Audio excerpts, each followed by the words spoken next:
So two guys from Yakima City here in eastern Washington. Yakima men busted for 150,000 fentanyl pills in California, and then they're released without bail. You'd think this is San Francisco. No, this is Tulare County, if I'm pronouncing that right. I believe Tulare. Yeah, Tulare County. It's in between. It's north of LA. It's south of San Francisco, just north of Bakersfield, just south of Fresno, I believe, if my geography is correct there. So, yeah, in the middle of the state, California. What happened? Two men from Yakima accused of possessing $750,000 worth of fentanyl are now out of jail.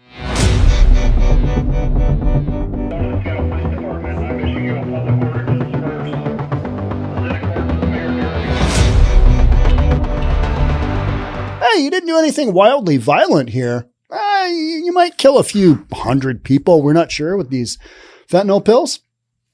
But so far, your record's pretty clean. We're just going to let you go. Now, make sure you come back to our court case, right? You make sure you come back. Are they going back? Are they going from Yakima back down to California to, stand trial or whatever it is they're going to do? Probably not. I'd say they book it somewhere and just go live their lives as best they can. And that's probably what's going to maybe become homeless and live in Seattle, live in Portland. Don't know. Any of those are solid options because that's literally what's going on, right? Yeah. All right. Before we jump on in, if you're new here, welcome. My name is Sean Reynolds. I own a couple of real estate companies. I read the news. Here we go. How does this happen without the top two law enforcement officers of the county not even knowing it? Asked Tulare County District Attorney Tim Ward. Ward and Tulare County Sheriff Mike Boudreaux said they didn't learn about the release until Monday. So somebody did a little, we're just going to let you go, and didn't really tell supervisors or anybody important, it sounds like. That's incredibly frustrating for someone who's responsible for public safety, Boudreaux said. That is, if you're in charge of public safety and somebody got let loose with $150,000 of 150,000 pills, those pill presses, they can just pump these things out in. I mean, you can just crank them out and they sell for like $5 a pop, $10 a pop, something like that. Fentanyl. And then they kill people. So yeah, there's that, right? 25-year-old 𝐏𝐞𝐨𝐩𝐥𝐿 and 19-year-old Benito Madrigal were stopped Friday night on Highway 99 near Tulare Avenue. Both are from Yakima. Tons of drugs coming through Yakima. I mean, it's wild. It's kind of one of those central points coming up from Mexico. Got those connections. Rumored to have, lots of organized crime there that are doing, making this happen. Yakima is a way stop for a lot of what goes out into Western Washington. During a search, 150,000 pills were found hidden throughout the vehicle. Boudreaux says the men brought the pills from Mexico and planned to take them to Washington State. The men were booked into Tulare County Jail on charges of possession, transportation, and the selling of illegal drugs. Do you remember when it used to be like a big deal to get busted for drugs? And now it's just not. I mean, there were people who spent decades in prison for marijuana. And now these guys get busted. It's okay. Come on back. If you can make your court date, come on back. You're a good person. I mean, it just seems like we either decriminalize it or don't take it seriously, or, all right, the police did their job, but yeah, we can't prosecute them. I mean, we don't want the jails to get filled up with guilty people, do we? Can't have that. The two were released 18 hours later after a public safety assessment was carried out Saturday. 18 hours. That's all it took. They weren't even in for a full day. All right, here's your hall pass. See you later. Come on back. Come on back on that court date. Give you a little piece of paper. Come on back. Though these assessments depend on an algorithm. Okay, so we got this public safety assessment.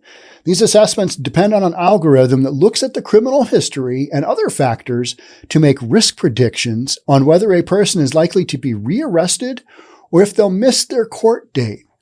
You got $750,000 worth of fentanyl pills. You got 150,000 fentanyl pills. How much jail time does that entail? any in California? Do you even, do any time for that anymore? And I'm kind of joking because that there's going to be some consequences for that, but they just let them go. I mean, I don't know. So the logic there on whether a person is likely to be rearrested or if they'll miss their court date, I'd say in this case, there is a high chance they will miss their court date. And from that standpoint, no bail. No bail. That would be me, but apparently I'm in the minority here and nothing I say counts. So whatever. There's no risk of violence. How do you know that there's no risk of violence? You don't, Boudreaux said. Interesting point. You don't know. And should it be based on that, or should it be based on, they did a really bad thing. Let's just keep them in prison. Let's just keep them in jail. In addition to being deadly, the pills also sell for about $5 each. All right. So $5 for this article. Why aren't the stakeholders involved in that process? We need to stop thinking that drug crimes are victimless crimes. That's what I'm talking about. How about all those parents who open up that kid's door, the bedroom door, and the kid never moves? He's dead. She's dead. Whatever. How about all the people in the homeless encampments that are dying from ODs? How about them? How about people just in general dying from overdoses? Because this fentanyl is just it can be so strong, and it just takes over your body and shuts everything down, and boom, you're done. But I would in this case say that law enforcement officers are considered victims or should be considered victims. They should have a right to be heard in that process. Police officers should be allowed to have a voice because they are advocates for public safety. I don't care what all these other knuckleheads say about the police officers, ACAB. That's silliness. I mean, you've got the police officers between you and the bad guy. I mean, that's how it's supposed to be, right? That's how it's supposed to be. Well, we don't even let the police do their job. We've gone the wrong direction, and now we've got the consequences for it. You reap what you sow. How about, I haven't done a podcast for like 4 days. I took the 4th of July weekend off and just basically worked on my boat and monkeyed around and didn't really work. I mean, that's kind of what and I took the day after 4th of July off. That is a pro move right there, because you got to stay up kind of late for those fireworks. And the next day you can't be bothered to get up and show up at work. That's hard. Now, a lot of people did, and I have for years, but I'm at that point where I'm like, nah, I'm going to take Tuesday off. That's a solid non-work day. One of the things stories that I missed during that time period was how our fearless leader, Joe Biden, basically made statements to the effect of, oil companies and gas station owners should reduce their prices because they're price gouging the American public. That's not really going to impact inflation, though, because you've got this massive demand and not enough supply. So it's got really nothing to do with the pricing because, yeah, I mean, you might reduce pricing a little bit if that was the case, but yeah, that is not the overall writing issue here. The overall writing issue is we've stopped domestic production and we're on our knees, literally begging other countries, other sketchy Venezuela, other sketchy countries, Saudi Arabia, to produce more oil. And, they're not going to be able to just crank it up and, oh yeah, we're good to go. Yep, you're fine. There you go, Joe. Fixed it for you. That's just not going to happen. So I found that story during the whole 4th of July weekend thing. That was wild. I mean, just what was funny about that one is Jeff Bezos from Amazon basically came right out and said, yeah, we've got a basic misunderstanding of economics here. Either we're misdirecting with misinformation or we've got a basic misunderstanding. That was very accurate. I think there's a basic misunderstanding and there's misdirection. So you put those two things together. Yeah. So you got inflation. I mean, gas prices have come down a little bit, right? Heading in the right direction. It's going to be a while. It's not transitory. It's going to be inflation's here for a little bit and we're in a recession. So there's that. I mean, that's where we sit. So in response to the media coverage of this story, the Tulare County Probation Department released the following statement. We have received several inquiries regarding the release of the 2 suspects arrested for being in possession of tons of fentanyl pills during a traffic stop last week in Tulare County. One of our roles as law enforcement professionals of the Tulare County Probation Department is to provide services to the court. In this capacity, our pretrial assessment unit completes all right, it goes on to yada, yada, yada. We let them go. We just let them go because based on this, the assessment process is, it's all transparent. It's a collaborative and so boring. So, political speak, so boring. Consistent with best practices in the law, the release decision rests with the judicial officer. All right, well then let's talk with judicial officer Johnny and see what he was thinking when he released these criminals, alleged criminals, who were going to dump $750,000 worth of fentanyl that could possibly kill who knows how many individuals, but we just let them go. They'll probably come back. Yeah. So you got something wrong with the process there if this is going on. I mean, seriously, you let them out? That is just flat not reasonable, is it? So I'm reading the story. The Tulare County Superior Court ultimately decides the release of individuals pertaining to all inmates booked with the Tulare County Sheriff's Office. And we wonder why we have a narcotics problem going on right now. You got illegals coming up from the southern border, bringing all kinds of crazy stuff. All these pills are, they're being made in China, shipped to Mexico, take them from Mexico, bring them into the U.S. Pretty basic system. It's not unlike, all the cocaine and weed that used to go in through Florida. You fly it in, boat it in. I was watching a movie with John Travolta last night where he was making big power boats and it was about offshore racing in Miami. Super good movie. I'd never heard of it. Don't even know what it was called. But he's making boats for basically the mob that was drug dealers that are bringing, stuff into Miami, and they would outrun the DEA. They had faster boats. Well, now we don't have to outrun anybody because we're not even really keeping them in jail. We're just like, it's okay. Go out and work on yourself. Maybe maybe do a little Pilates, go do some yoga, some stretching, eat healthy, hydrate, be a good person, come back for your court date. That's literally how this went. We did an assessment. Don't care about your assessment. What are they busted for? $750,000 worth of drugs that literally, I don't know if any of those pills are enough to put somebody down because you just don't know until it either happens or you test them.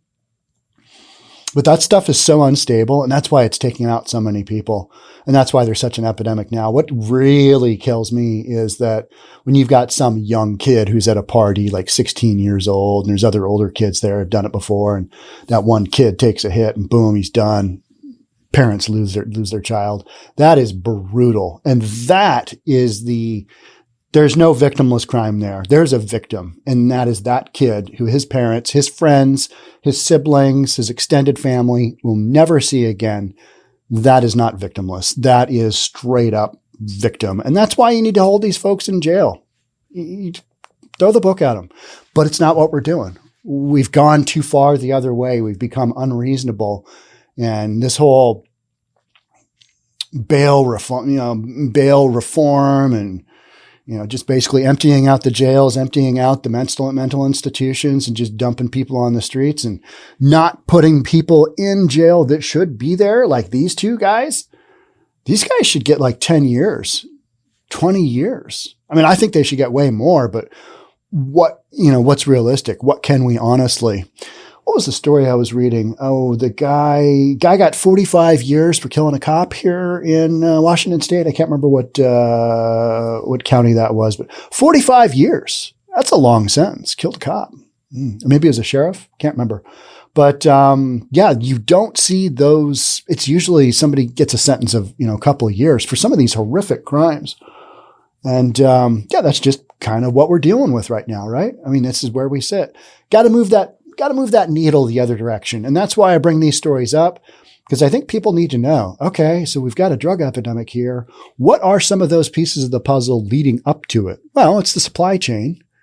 And in this case, Tulare County just basically dropped the ball. And their own folks that run public safety in that county are like, I didn't even know about it, because the court system, doesn't really check in with anybody. They do their own thing. It's okay. Free to go. And that's what they did. So talking about these things and making the public aware that this is how we get here, It's kind of important to me. So that's why we do this. As this case develops, I'll let you know. And if you see a story like this, or if you see an update, send it to me. Email address is always in the YouTube description. I read everything and I try and get to as many comments as possible.